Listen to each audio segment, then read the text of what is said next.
नहीं सर, आपके पास सवाल में ये कहा गया है कि a particle is projected with velocity control of the force at point A, lowest point of the circle in the vertical plane. Find the maximum height above the horizontal level of the point A if the string slacks at point B at shown. अगर आपके सवाल में ये कहा गया है कि a particle is projected with the velocity control of the force at point A, lowest point of the circle in the vertical plane.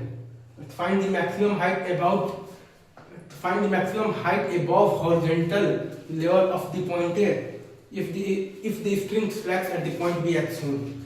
हमें ये बताना है कि find the maximum height above horizontal level of point A if the string slacks at the point B.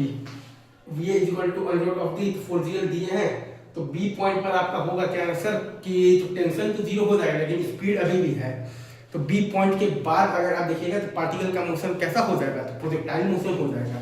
तो ये maximum height और ये L और ये L cos थीटा तीनों को जोड़ने पर आंसर आएगा।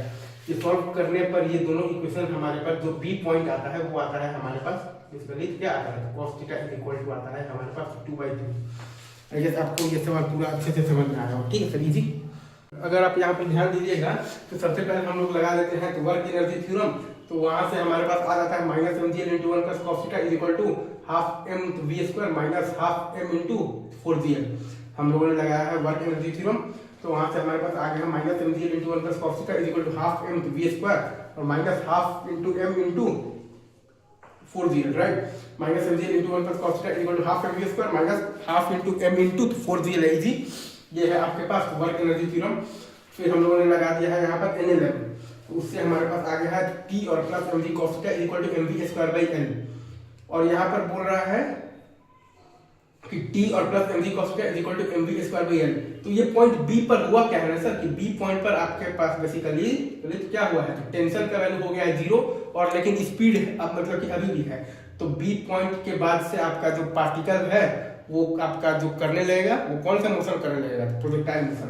बी पॉइंट पर हुआ क्या है ना सर कि आपके पास बेसिकली बी पॉइंट पर स्ट्रिंग में टेंशन आ गया है 0 लेकिन स्पीड अभी भी है, मतलब कि बी पॉइंट के बाद आपका जो पार्टिकल है वो करने लगेगा आपके पास बेसिकली कौन सा मोशन करने लगेगा, ठीक है, तो प्रोजेक्टाइल मोशन। तो बी पॉइंट पर अगर आप ध्यान दीजिएगा तो आपके पास बेसिकली जो स्ट्रिंग में टेंशन है वो 0 हो गया है, हाँ, लेकिन स्पीड अभी भी है। तो पार्टिकल का मोशन कैसा हो जाएगा फिर आपके पास, तो प्रोजेक्टाइल मोशन। हाँ, तो आपके पास दिया हुआ है तो T plus mg cos theta is equal to mv square by L, और उसमें जब हम लोग लगा देंगे T बराबर 0 तो V बराबर हमारे पास आ जाएगा under root of the Lg into cos theta.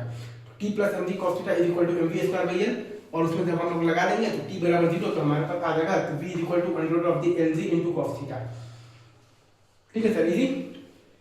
तो T plus mg cos theta is equal to mv square by L और T बराबर 0 लगा देंगे तो आ जाएगा V is equal to under root of the Lg into cos theta. तो cos theta का वैल्यू आपके पास वहां से आ गया है 2/3, तो cos theta is equal to आ गया है आपके पास 2/3। तो h अगर आपको कोई बोल के निकालना है तो h अपन जो प्रोजेक्टाइल का मैक्सिमम हाइट आता है तो v स्क्वायर मतलब कि into sin square theta by 2g और प्लस l और प्लस आ जाएगा l cos थीटा। h बराबर आपके पास आ जाएगा प्रोजेक्टाइल का मैक्सिमम हाइट जो आता है तो v square into sin square theta और बाई आता है आपके पास 2g और प्लस l और प्लस आता है आपके पास l का cos थीटा कंपोनेंट, तो h इज इक्वल टू आपके पास आ जाएगा l plus 2l/3 plus 5l/27 is equal to 50l/27। Easy, I guess आपको ये कॉन्सेप्ट भी बहुत अच्छे से समझ में आया हो। तो h इज इक्वल टू आपके पास आ जाएगा मतलब कि तो क्या आ जाएगा l प्लस 2l/3 और प्लस आ जाएगा 5l/27 इज इक्वल टू आ जाएगा आपके पास 50l/27। इजी।